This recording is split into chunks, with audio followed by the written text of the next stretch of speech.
Hello and welcome to On the Corner, the official podcast pitcherlist.com. I'm your host, Eric Samolsky, joined by Nick Pollock in what is another speed round of our start sit episode, our look ahead to the schedule, our who to pick up, our two-start streamers, our JT Ginn honorary two-start streamer. Wow, look at you, Eric. I know. I don't also, and now he's going to get totally blown up over the weekend. Well, I mean, I don't know if you read the roundup, but I just shouted Eric was right over and over again. Yes. Now, the reason we have to speed run is because Eric needs to talk to Jason Benetti. So you know what? No, so it goes. I just need to help get him information. He's not on them. He's not in. All right, let's go, Eric. He's not in the meetings. But yeah, so we're going to do what we always do. We're starting with the AL East. We've got the Orioles 3 games against the Tigers to wrap up the weekend. They get 3 games at home against Tampa Bay next week and 4 games against the Blue Jays. That's 2-start week for Kyle Bradish against the Rays again and the Blue Jays. I think we've come to trust Kyle Bradish. Send it. Let's go. What about Shane Baz? Same matchups. No. 2-start Tampa Bay, Toronto. No, I think I just wrote about this morning. Shane Baz did not look good in the Trop. It was nice to see that he's home in the Trop. He actually his first start of 6 innings and 1 earned run, but it was a 45% four-seamer strike rate, a 50% curveball rate. It was 81% on the cutter, and it wasn't that good of a cutter. And just the Orioles just obliged. No. Okay, so no Shane Baz. And then there's nobody else. Nothing was really coming in this rotation. Cade Povich met with Dr. Keith Meister, which is never a great sign. He got a cortisone injection, this is just it. You got Bassett, Brandon Young to round it out. And yeah, we're not chasing much. Trevor Rogers, he gets the Tigers on Sunday. But where are you at? Because he was not pitching well before getting sick, and then he came off the IL and has had 2 pretty poor starts. I know he came out of nowhere last year, but he wasn't great before that. Are we done with Trevor Rogers? Are we holding him? No, I actually was really impressed. He was throwing harder, and it really does feel like, I don't know, there's so many times we watch games and the pitcher is not getting the results that we want and feel like. We'll talk about Jansen Junk maybe a little bit later. Mm-hmm. And it just doesn't seem right. There's something else maybe at play of batters knowing what's going on, or the sequencing, or just executing in a bad moment. And yeah, you should not consider it right away. Fine. Like, it's not, I think it's not worth it to keep putting yourself in harm's way, right? It's worse in general just to keep putting yourself in harm's way, right, than trying to get one good start. It's a bigger impact on the other side. So fine, wait, but keep in mind that Trevor Rogers, if he continues to throw the way that he is, I think should be way better results. Okay. Moving on to the Red Sox. They have 3 this weekend against the Twins. They have 3 next week at home against the Braves, and then 3 at Cleveland. Right now, Fangraphs has no 2-start week because Fangraphs has Garrett Crochet starting next week. That is not happening. Okay. Garrett Crochet said yesterday on Thursday, first of all, he threw a 2-inning bullpen on Thursday. That was it. He threw 2 innings.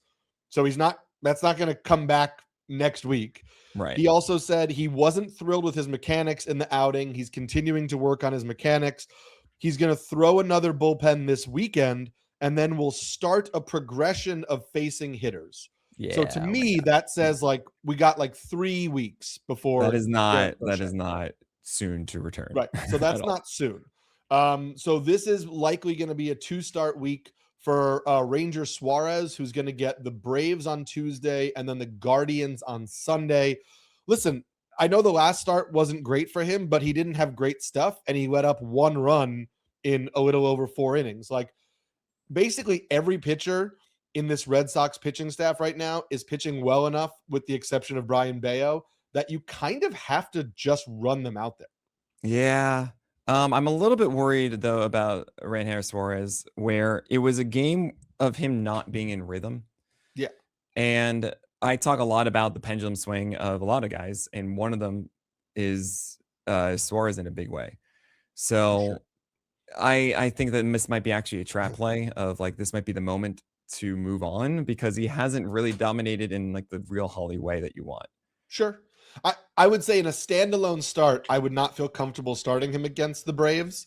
But in a 2-start week that also gets the Guardians, I think he's pitching well enough right now that I think I would feel like I have to do it and just hope that the Braves start is fine and the Guardians start is good. But I hear what you're saying. It was not an efficient outing on Tuesday, I think it was. And so, yeah, and we've seen him do this before where he has 7 starts that are amazing, and then we start to get some rough ones. Moving on to the Yankees, they have 3 this weekend against the Rays, 3 at Kansas City next week, 3 at Sacramento.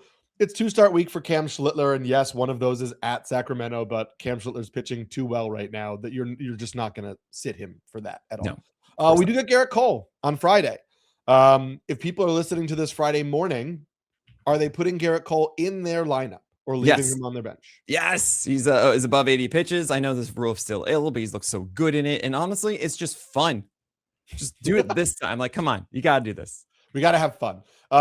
You know, I mentioned, I did a video on him over on NBC Sports. I mentioned that he looks good. The changeup appears to be different from what metrics we have seen in the minor league. So I'm watching that on Friday. I'm just curious to see if he did change that. And look, this is a guy whose strikeout rate was down the last time. He was dealing with, nerve issues and elbow inflammation. But if Garrett Cole can get back to even being like a 27% strikeout rate guy, like that's a top 15 starter in fantasy again. Because the 25% strikeout rate was the only thing that had me saying, maybe he's like top 25. But it looks like all systems go. The velocity is there. And the walk rate has been good in the minors. We'll see if the command is there against major league pitchers, coming off Tommy John. It might be that he's not walking guys, but he's not hitting his spots in the zone, and minor leaguers, it can't do damage on him, and maybe major leaguers will. So that's one thing to watch on Friday, but he looks great so far. Yeah, absolutely. The slider does look better too. So really excited about it. The Rays, 3 at the Yankees this weekend, 3 at Baltimore next week, and 3 home against the Angels. That's a 2-start week for Steven Matz. It's at Baltimore and home against the Angels. That's pretty decent setup.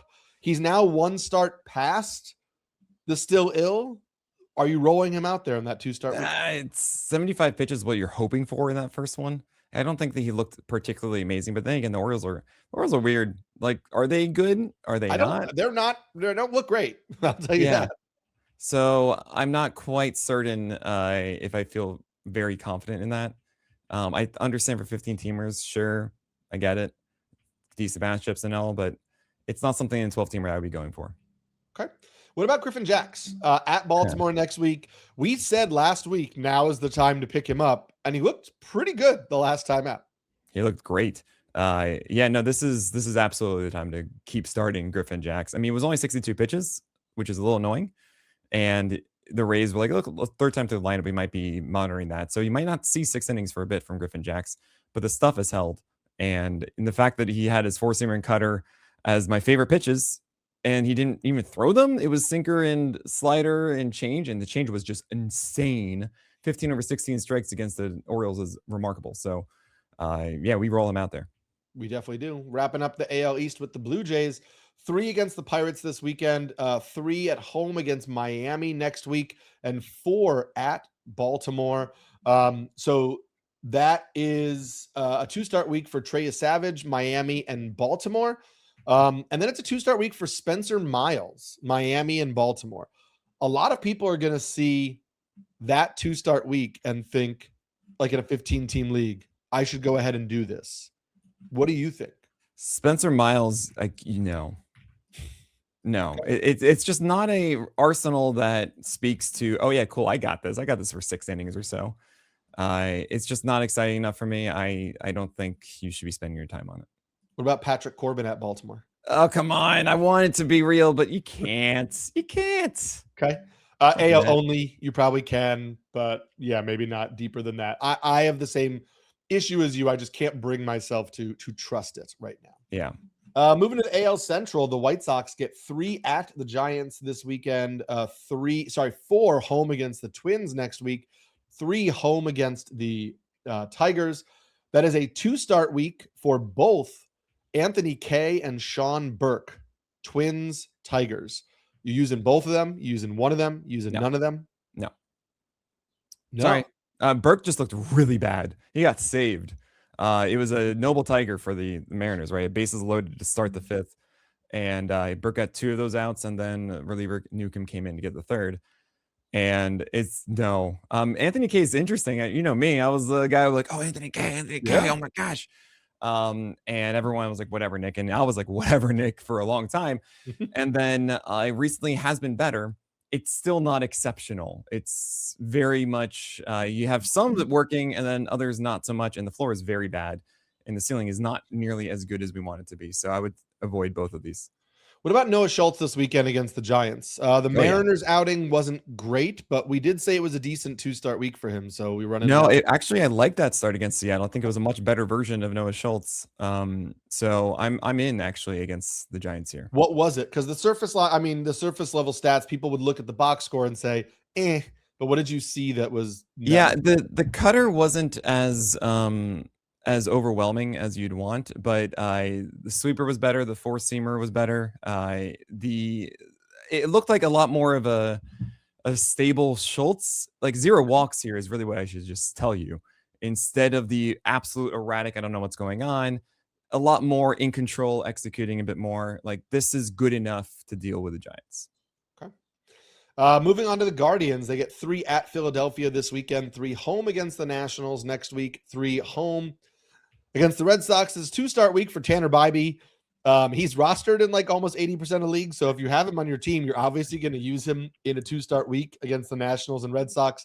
Both those teams are going to throw boatloads of lefties at him. And I'm nervous, but I don't have Tanner Bybee anywhere because he makes me nervous. And so, that's the wisest thing you should do as a fantasy manager, right? You don't want to don't draft guys who are going to make you nervous. Yeah. And with Tanner Bybee, I think it's a trap play. This past start was very interesting. He finally did it again. He went 19 inches of vert, Eric, instead of like the 14 and a half. Remember we were excited about that. He just does that.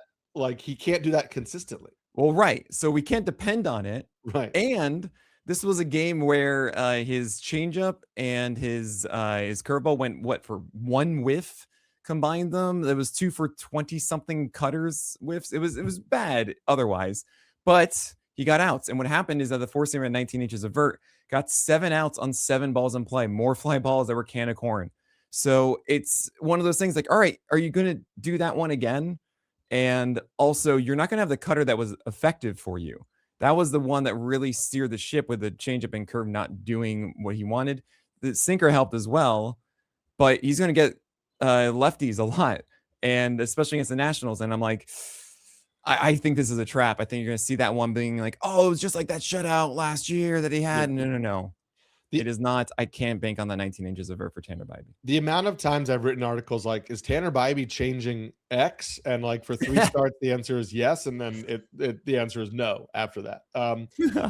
Gavin Williams, you're going to start, but the amount of lefties on the Nationals worries me. And I will say, like, Joey Cantillo, his career splits, obviously he's better against righties because of the changeup. But this season, he's much better against lefties than righties. Gives me a little bit of hope against the Nationals that he might be like a decent streaming option. But we'll see where that goes from there. The Tigers, 3 at Baltimore this weekend. 3 home against the Angels, and then 3 at the White Sox. We got news today. Cody Stavenhagen, who covers the Tigers, he tweeted out that AJ Hinch said that Troy Melton's fully rehabbed in their eyes, meaning he is ready to go. He's done. He can return as early as this Sunday against Baltimore. They have an off day Monday, so there is a chance that they would bring him back Tuesday against the Angels. My guess, and this is just based on his usage and the quotes, this is not like, I'm not reporting this. My guess is they bring him back Tuesday. It gives him enough rest time to get back in there. I think that Kider Montero has pitched well enough to keep that start on Sunday, and then they would use Melton to replace the Drew Anderson spot in the rotation because he just started a couple days ago. So we'll see, but let's just say that happens. Are you using Melton right away against the Angels, or are you going to add him and keep him on your bench? I mean, I want to. It's fun again. You guys treat it like it's still ill though. But the thing is, he's so good, and I saw your tweet. It was amazing. Yeah. He just absolutely killed it once again, and that's a really good matchup for him. They might limit him more than we want. I'm back and forth on it. I'd say go with your gut, everyone. Let me If throw you want to another have fun, wrinkle. you go with Troy Melton. Let me throw a wrinkle. If you're in an NFBC format, Yeah, and it's announced that Melton is starting Tuesday, sure. that would actually give Melton a 2-start week against the Angels and White Sox. Oh yeah, you're rolling that out there. Okay, there you go. And Lovely he is. wrinkle. We can't pick him up in NFBC formats, because he hasn't pitched yet, which is incredibly Unless he was frustrating. drafted, right? Unless he was drafted. But yeah, try to add him where you can. Absolutely. I added him in a few leagues, and I'll talk about the pitcher I drafted for him later when we get to the NL, or dropped for him when we get to the NL section. Moving to the Royals, they have 3 against the Mariners this weekend. They have 3 against the Yankees next week, and 3 at Texas. That's 2-start week for Michael Wacha, Yankees and Rangers. Going for it. He already took down the Yankees in April, about a month ago, and he's just pitching so well. He really is. You got to roll it out there. Yep. Stephen Kolek this weekend against the Mariners. He's had one kind of not great start, and the last one was better. Have you seen enough from Kolek? You'd use him against the Mariners in Kansas City. Sure. I am going to do it as a questionable start. I think Kolek is a solid play.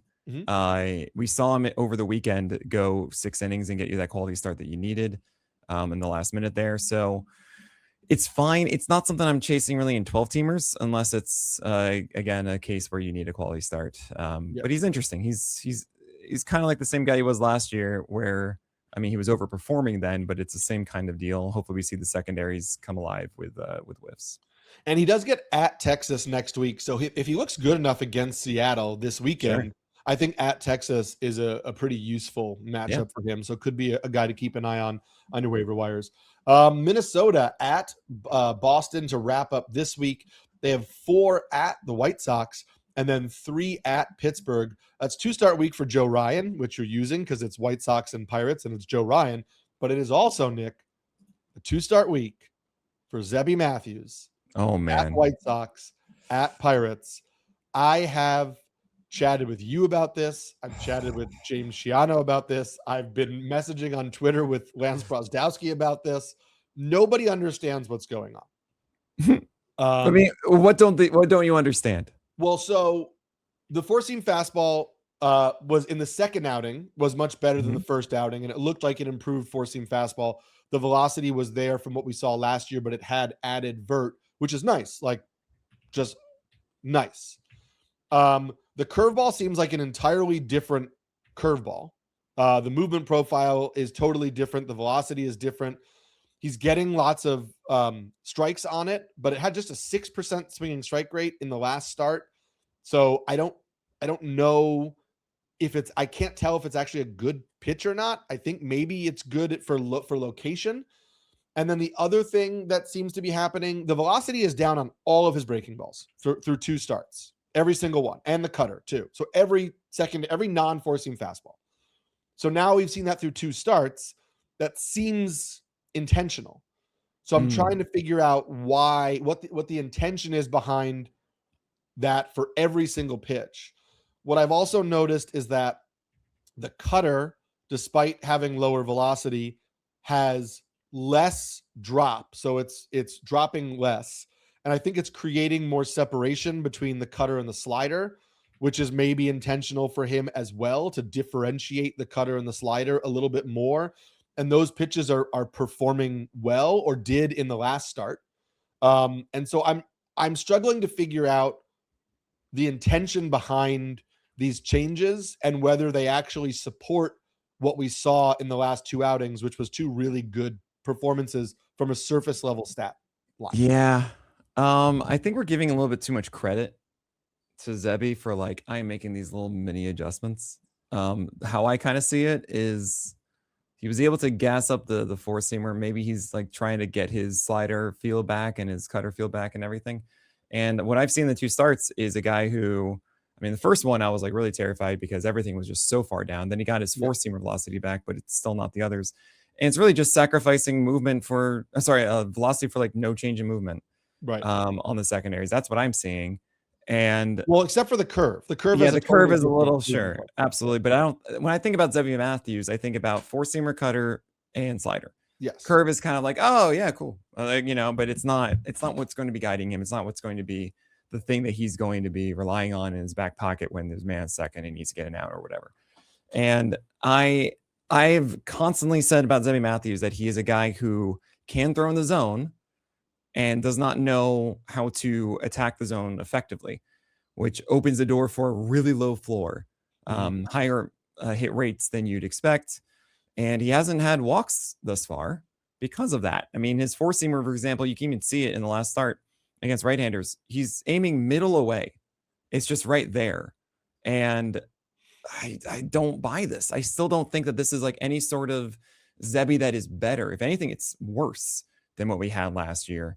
And I need to see a lot more to prove that he can be trusted. So I see it a little bit as a trap play, especially in your shallower leagues. In 15-teamers, I think you got to do it. I mean, I don't think you're going to get a better chance, really.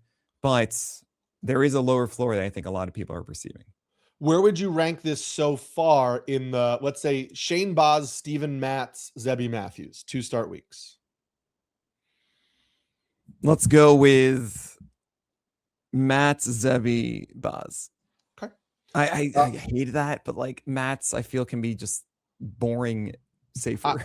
I kind of agree with that. And Matz's matchups are where do we go? Matz's matchups are at Baltimore and then versus the Angels, and I kind of dig that. Connor Prelip still rostered in too few leagues. He gets Boston Friday, and then it's the White Sox 2 in a row coming off of that. But yeah, go and add Connor Prelip. Yep. And we'll talk about more pitchers that you should add, but we'll do that after this break.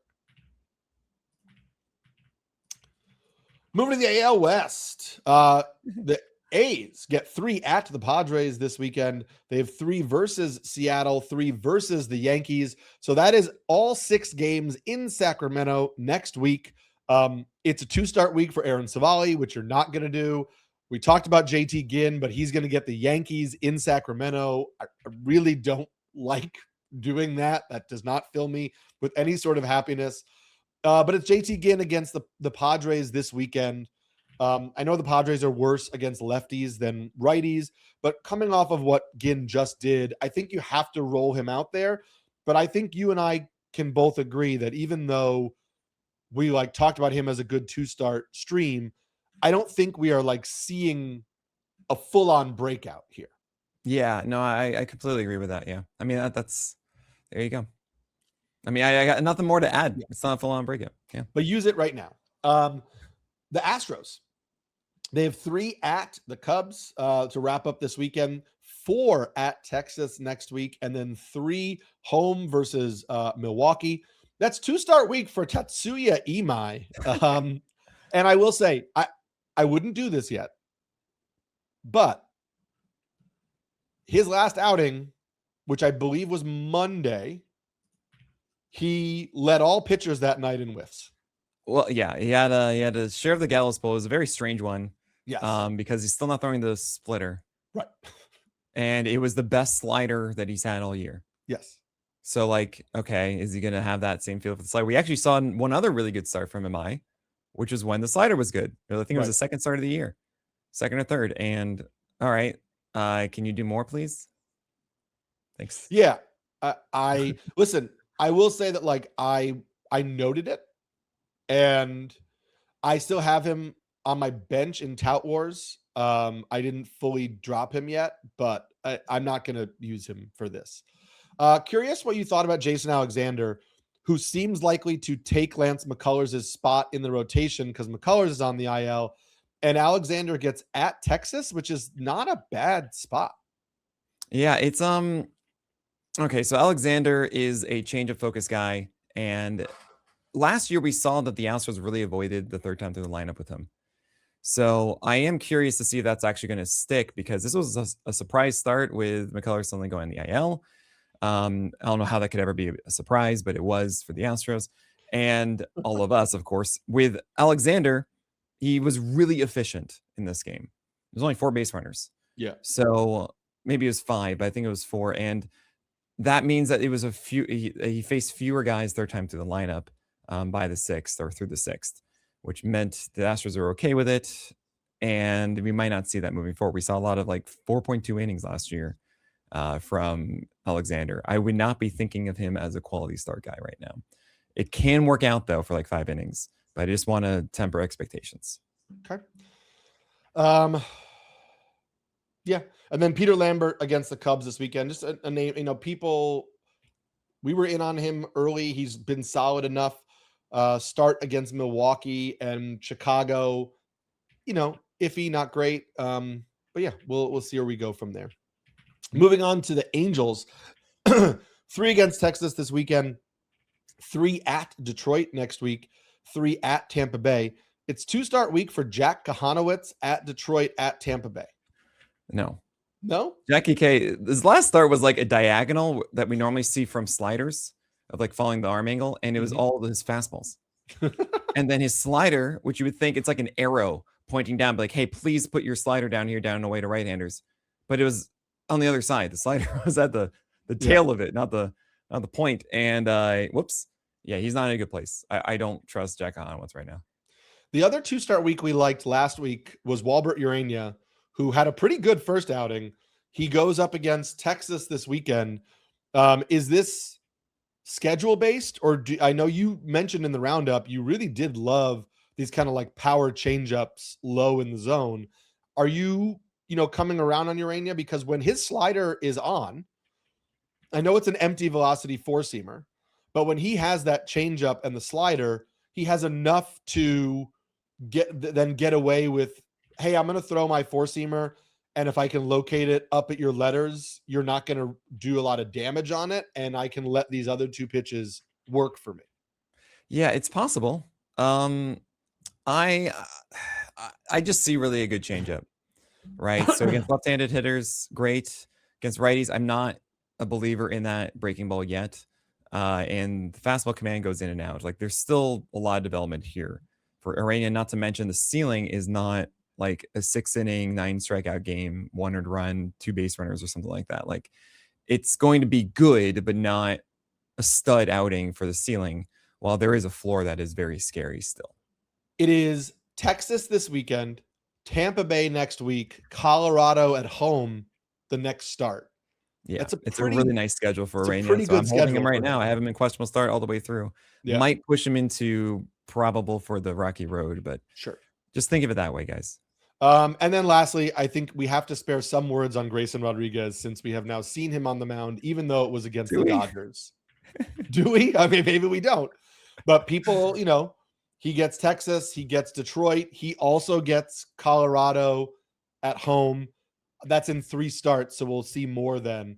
But there were a lot of people, and people who are very well regarded in the fantasy space, who picked him up before the start, just kind of thinking, hey, maybe there's some upside here. So yeah, I get that. Are you picking him up in leagues where he's still available? Well, now that we've seen it, no. Okay. Right? I mean, look, what he threw was actually really funny. He was opposite Roki Sasaki. And the Roki start, which we'll talk about later, featured an arsenal that's actually somewhat similar to Grayson Rodriguez if you equate the splitter to the changeup. And it is actually really hilarious to me, because I don't really consider Roki having an elite like arsenal. And Grayson used to, and now Grayson has like an 84-mile-per-hour gyro. Like, that is not good at all. And it's not nearly as successful of a 4-seamer as well. I'm not interested. There you go.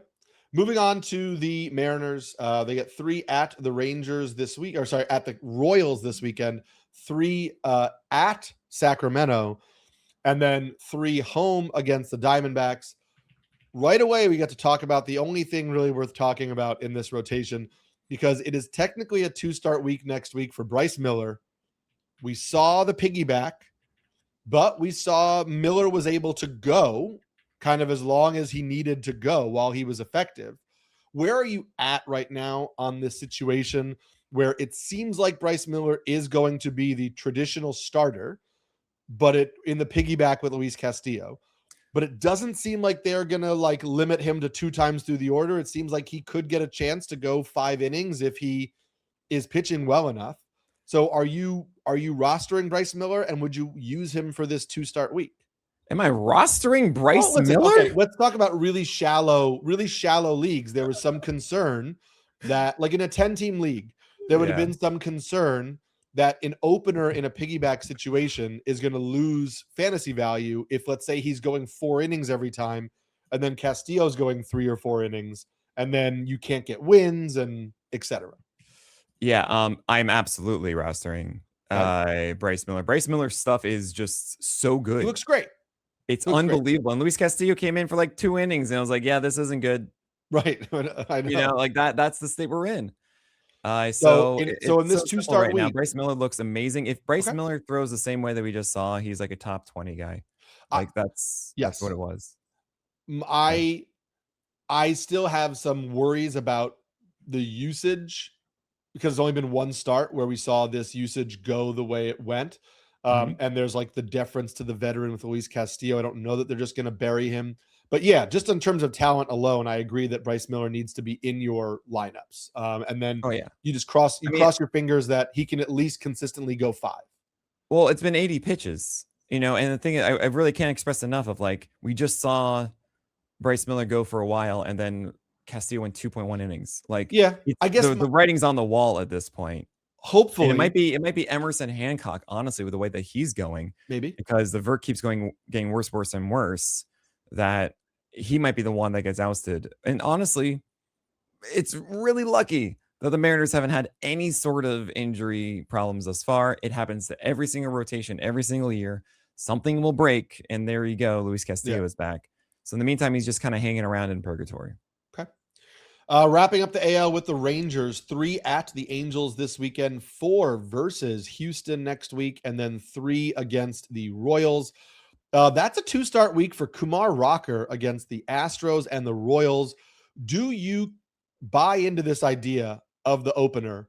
Because I will just say his stats in the first inning of games is atrocious.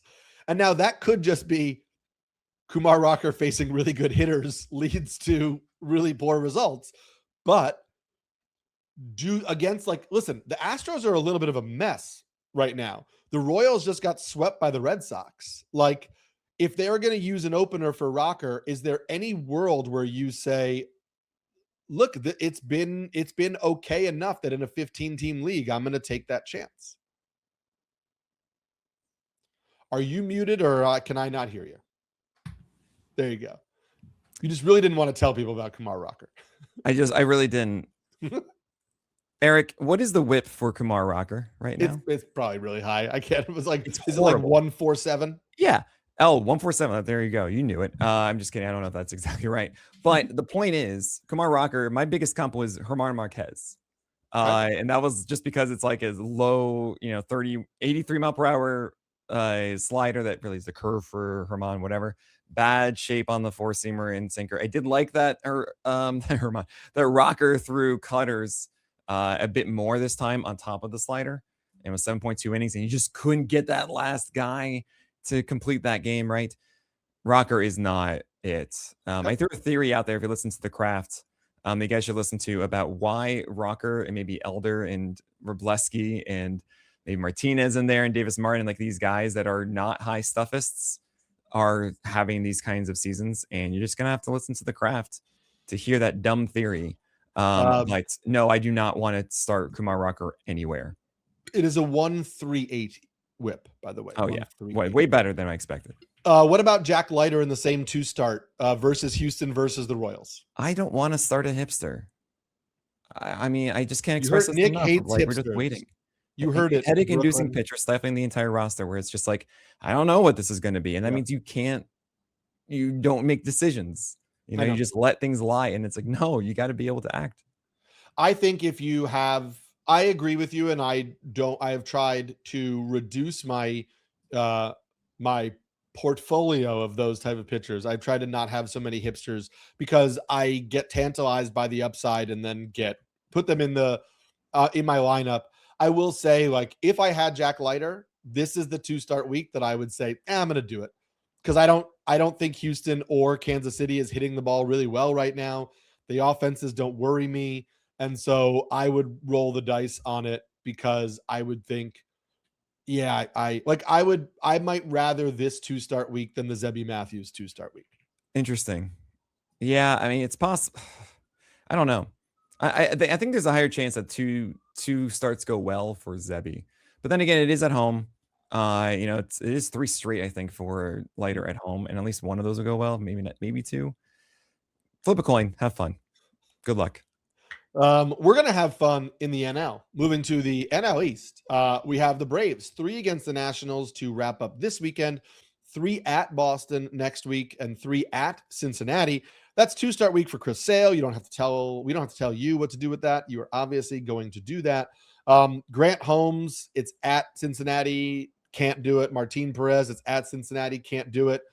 Bryce Elder, Spencer Strider at Boston. A lot of lefties in that lineup for Boston, in Fenway, but this is an offense that doesn't score a lot of runs. I think you could probably roll those guys out there. Yeah, I think you're right. I mean, that makes a lot of sense to me. Yeah, I mean, that's all I got, Eric. You're nailing it. That's all He's doing great. Isn't he doing great? He's doing great. Thank you. Marlins, 3 at the Mets this weekend. 3 home against the Mets this weekend. 3 at Toronto next week, and then 3 at the Mets next week. That's 2-start week next week for Jansen Junk at Toronto at the New York Mets. You just referenced Jansen Junk earlier, but would you use him in that 2-start week? Oh man, so Jansen Junk was a perfect example of just amazing stuff in PLV, and just bad pitches and bad moments against a great offense that punished him.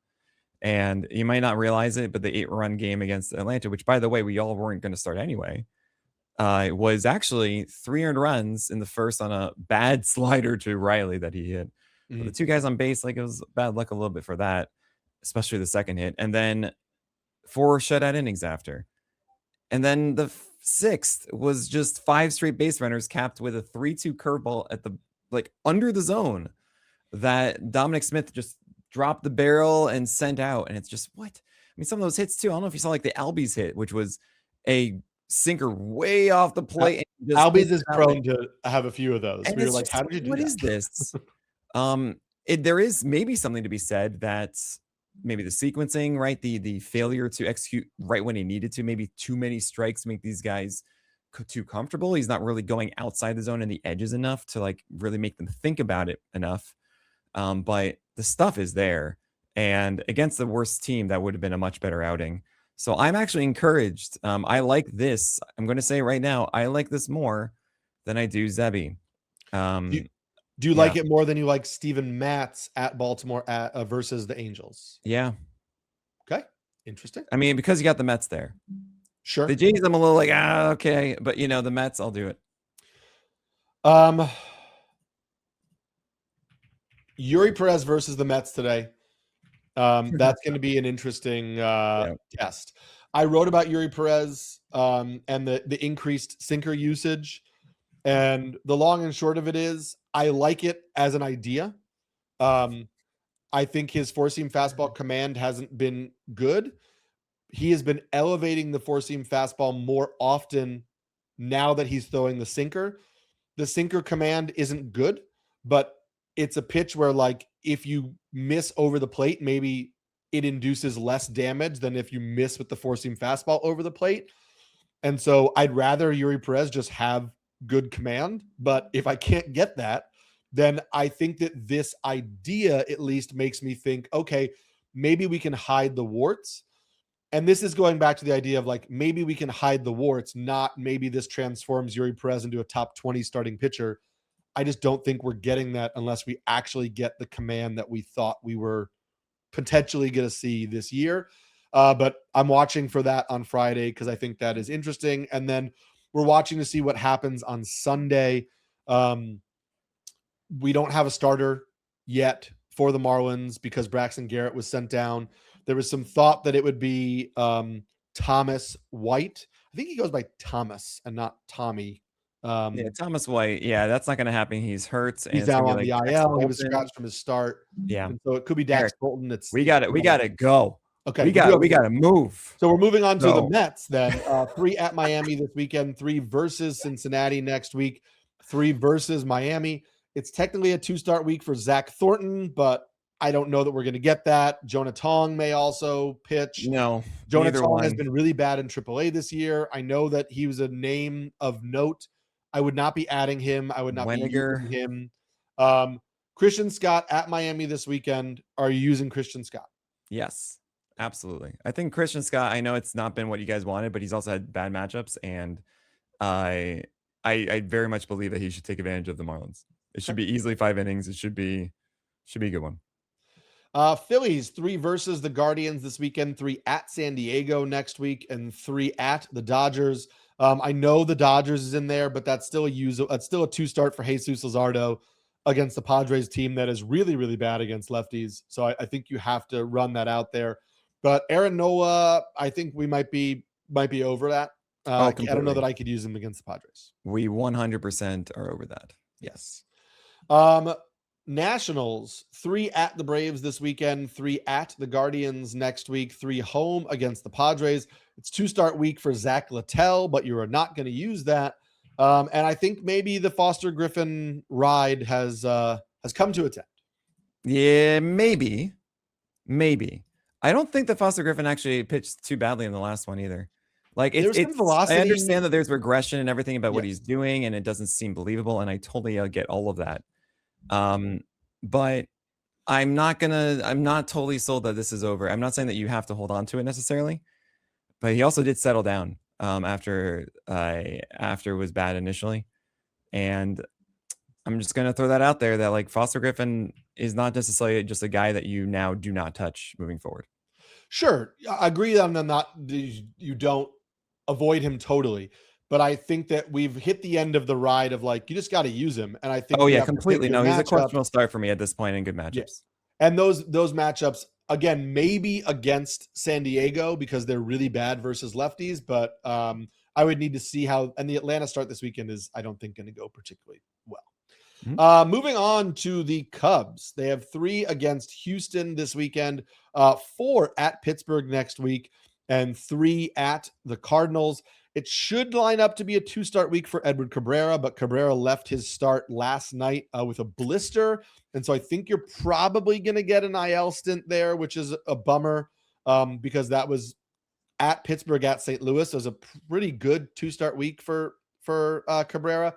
But it is going to be a 2-start week for Ben Brown at Pittsburgh, at St. Louis.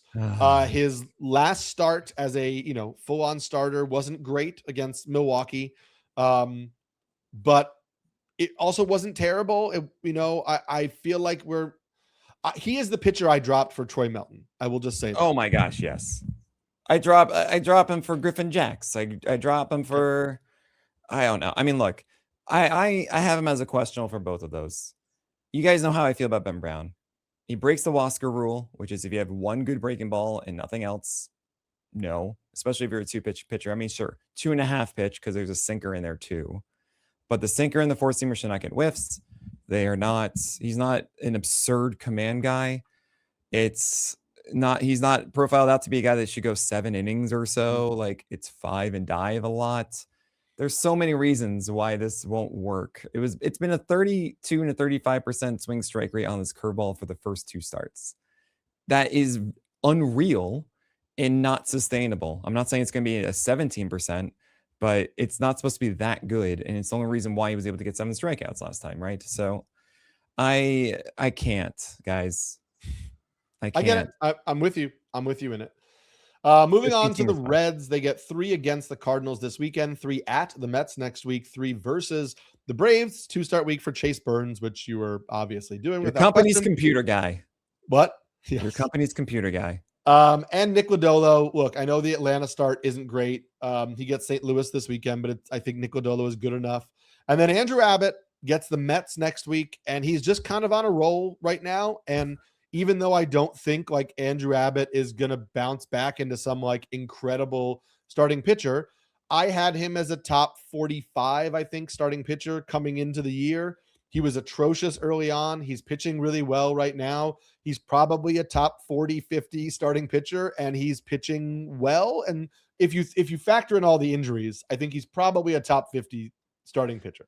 I think I'm going to have him in the top 60, 70. Okay. But Usable, right. We're on the same usable against page the of like Mets he's while getting he's better. pitching like this. Yeah, right. And Andrew Abbott actually finally had a start that was more convincing last night of the 5 that he's had, where he's allowed, I think, total of 4 runs. Right. Which is crazy. Lots of really good matchups in there. The one that was promising, even though it was like 3 strikeouts, and I think he capped at 5 in this 5 start run, was that 2 things really. One, the sweeper was getting away to left-handers. He had a 32% swing strike rate on it. It wasn't as far away as you want, but it was the bottom corner. It just wasn't really out of the zone, right, for chases. But he did get his 4-seamer up and into lefties. That helped amplify that slider away. And the second thing is he finally did exactly the thing that worked for him last year, which was getting his changeup on the outside edge and also putting the 4-seamer there and above it. That is such a big deal for Andrew Abbott. Even though he didn't get whiffs on this changeup, he still had a near 70% strike rate on that changeup. And it really sets up everything for him as long as he has that good effective changeup away, fastball there, and not leaking out over the plate. It was by far the best start I've seen from Abbott. Now, there's still room to grow here, but against the Mets, I'm very encouraged about it. I'm even tempted to make it a probable, which sounds crazy, but that's where I'm at with it. And then against the, I guess he doesn't get the Royals until the week after. If this were a 2-step against the Royals, I would have him above everyone else we just mentioned. Yeah, that's what I'm trying to express. I don't think that's crazy. I totally agree with you on that. Moving to the Brewers, they get 3 against the Dodgers this weekend, 3 home against the Cardinals next week, and 3 at Houston. It's a 2-start week for Jacob Bizarowski. We don't have to tell you to use him in that. Kyle Harrison, man, I gotta say, like, he just continues to dominate. And I love what Lance Brosdowski wrote today, where it's like, he was just like, I don't fully get it, but it's hard to argue against it, in the sense that, like, if you look at, oh my God, he's pitching so much better than he ever has. What's different? And what's different is his arm angle is higher, and so there's more vert on the 4-seam fastball, and that's kind of it. No. And the changeup is not like a huge part of what he's doing. It's the feel. I mean, it's he is so much better at executing his 4-seamer than ever before. Right. But that's like a feel thing. And honestly, the way I see it is, if you raise your arm angle, the more you raise your arm angle, I think it's easier to control and command. What I mean by not that much is different is, it's not like he has overhauled so much that has made him better. It's a small tweak that he's made one seemingly one tweak that has seemingly led to vast improvement. That the increase in arm angle is not only adding vert to the 4-seam fastball, but allowing him to command that pitch much better. And so it's not that he's a wholly different pitcher in the sense that, like, he's just reshaped everything about what he is.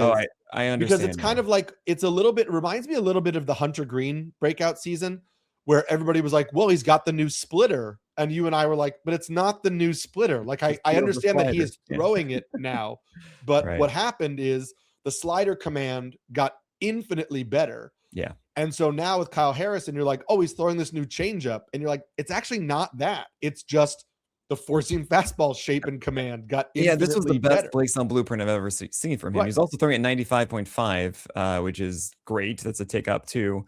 He's also keeping the height adjusted VAA at like 1.8, even though he has that higher arm angle. I mean, it's not like the biggest raise of it, keep in mind, guys, but those little things, it's just been constant 70% strikes on those 4-seamers, which is not the case from what we remember. I just remember him being like, I don't know, are you going to get pitches in the zone today? Are you not? Like, how are you going to manage this? Do you know even where the curveball is going to go? Like, this is a completely different command-focused guy now, and it's awesome. He's on the verge of ace-them for me. So I think it's also a really important lesson, at least for me personally, in that when you look at pitchers who are going to make big leaps, we often look for big changes, like a new pitch or like a drastic change in usage. And sometimes it doesn't require that to make a big leap. And that's, again, the Hunter Green model Mhm. of sometimes it takes optimizing the best pitch and making that much more effective.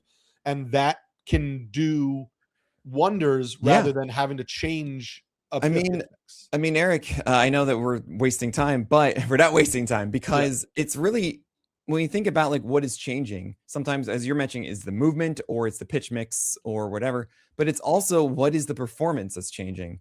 And the performance here is strike rate, right? Right. It is a high lock from like 45% for Kyle Harrison all the way to like 60% on his four seamer, right? And that's not because of intent. That's because of ability. Yeah. Right. And those are the kind of metrics that, like, okay, cool. We can actually look at the change and see it as opposed to just like, I guess it's different. Right. Which is Yeah. not what we're saying, but I want to make sure it's clear that the big change comes in different formats, is what Eric is really getting to.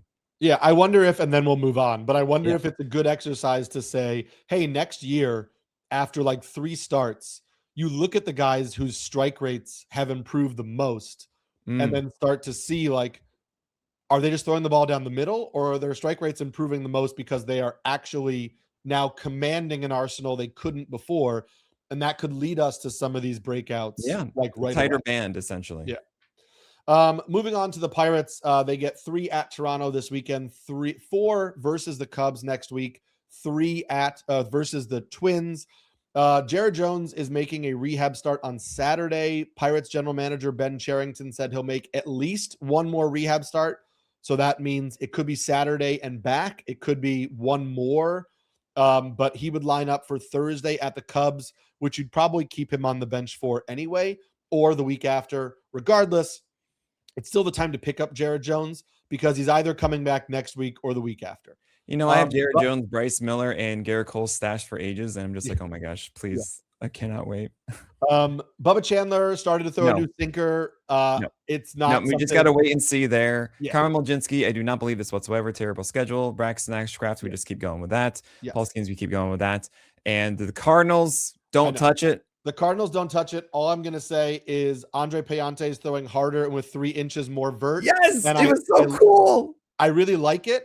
I don't like that it's at Cincinnati this Yeah, weekend and then versus the Cubs, but but no, I I'm love watching. it. I love that it is because that Yeah. means we can just sit here and watch Right. it, and like no one's I gonna touch it, I and we can kept then jump on it, right?